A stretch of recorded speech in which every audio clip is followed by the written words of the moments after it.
Salut à tous les jeunes détectives et bienvenue dans votre mission géométrie du jour. L'objectif, aujourd'hui, percer le grand secret des droites parallèles. Alors, prêt à mener l'enquête? Regardez un peu autour de vous, les lignes d'un passage piéton, les étagères d'une bibliothèque, ou même les barres de sportail. Eh bien, les droites parallèles, elles sont absolument partout. C'est la base de tout ce qu'on construit. Le truc, c'est qu'elles ne se croisent jamais, et c'est justement ça qui rend les choses stables et bien droites. Le problème, c'est qu'à l'œil nu, on peut vite se tromper. Un tout petit millimètre d'écart, et hop, tout peut s'écrouler. En maths, on ne peut pas se contenter d'approximations. Il nous faut des preuves. C'est donc là que notre enquête commence. On a besoin d'un indice infaillible. Voici notre plan de mission. D'abord, on va décoder l'indice secret. Ensuite, super important, on va s'entraîner à l'utiliser. Et enfin, on partira sur le terrain pour résoudre une véritable énigme. Allez, on y va! Ok, entrons dans le vif du sujet. Ce premier indice se cache dans un type d'angle vraiment très particulier. Croyez-moi, il va devenir votre meilleur outil de détective. Alors je sais, angles alternes internes, ça a l'air un peu barbare comme nom, mais en vrai c'est hyper simple. Imaginez deux droites, et une troisième qui vient les couper. Eh bien, les angles alternes internes, ce sont juste ceux qui sont à l'intérieur, entre les deux droites, mais de chaque côté de la ligne qui coupe. Regardons ça de plus près. On les appelle internes, eh bien parce qu'ils sont coincés à l'intérieur, entre les deux droites. Logique. Et alternes, tout simplement parce qu'ils alternent, ils sont de chaque côté de la droite qui coupe. Un à gauche, l'autre à droite. C'est vraiment aussi simple que ça.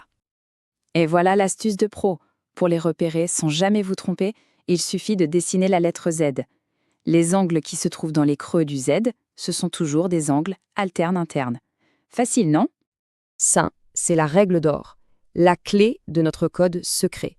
Si vous savez que deux droites sont parallèles, alors vous pouvez être absolument certain que les angles dans le Z ont exactement la même mesure. Ce n'est pas à peu près, c'est une certitude mathématique. Allez, passons maintenant à la phase d'entraînement et voyons comment tout ça s'articule. C'est le moment de mettre la théorie en pratique pour que ça devienne un vrai réflexe. En tant que détective, il faut être méthodique. Voici la procédure en 3 étapes toutes simples. D'abord, on cherche le Z. Ensuite, on regarde les mesures des angles. Et enfin, on tire notre conclusion. C'est simple, logique, et ça marche à tous les coups. Regardons ce premier dossier. L'énoncé nous dit « Les droites RU et VP sont parallèles ». On repère tout de suite notre fameux Z. Et puisqu'elles sont parallèles, la règle d'or s'applique. L'angle en R et l'angle en V sont donc forcément égaux. Si l'un fait 58 degrés, eh bien l'autre aussi. Affaire classée. Attention, concentration. C'est là que votre pouvoir de détective devient vraiment, vraiment puissant. On va retourner le problème. Et ça, c'est peut-être le plus important. Savoir, prouver que deux droites sont parallèles. Et ça change tout. Si vous avez une figure et que vous remarquez que les deux angles du Z ont pile la même mesure, comme ici 48 degrés, alors vous pouvez affirmer sans aucun doute que les droites sont parallèles. C'est la preuve qu'on cherchait. Un bon détective doit aussi savoir reconnaître les fausses pistes.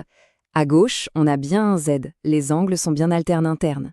Mais à droite, attention, les deux angles sont du même côté de la séquente. Ce ne sont donc pas des angles alternes internes. Il faut rester super vigilant.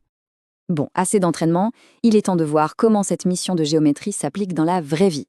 Vous allez voir, c'est vraiment partout. Prenez une partie de billard, par exemple. Un joueur de billard utilise ses angles sans même y penser. La trajectoire de la bille, avant et après avoir touché la bande, forme un Z parfait avec les bords de la table, qui, eux, sont parallèles. Comprendre ces angles, c'est la clé pour devenir un champion. Allez, dernière étape de la mission, c'est votre test final. Voici une énigme. Appliquez la méthode qu'on a vue ensemble. Les droites D et D' sont-elles parallèles, oui ou non? Prenez un petit instant pour réfléchir.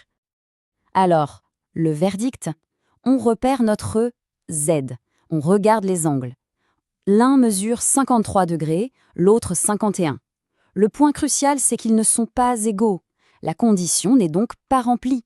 Notre conclusion de détective est formelle, les droites D et D' ne sont pas parallèles. Excellent travail. L'enquête est terminée et le secret des lignes parallèles a été percé.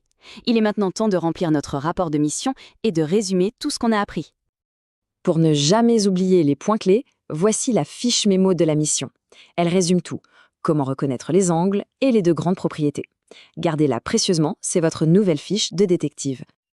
Alors, qu'est-ce qu'on doit retenir de tout ça? C'est simple, la relation entre les droites parallèles et les angles en Z fonctionne dans les deux sens. C'est un outil hyper puissant. Et n'oubliez jamais, la lettre Z est votre meilleur ami dans ce genre de mission. On peut maintenant répondre à notre grande question du début. Fini de se fier à son regard. La preuve mathématique, la seule qui compte, c'est de vérifier si nos fameux angles en Z, les angles alternes internes, ont exactement, pile poil, la même mesure. Mission totalement réussie. Vous avez maintenant un nouvel outil secret pour résoudre plein de problèmes de géométrie. Continuez comme ça les détectives, et les maths n'auront plus aucun secret pour vous. Bravo!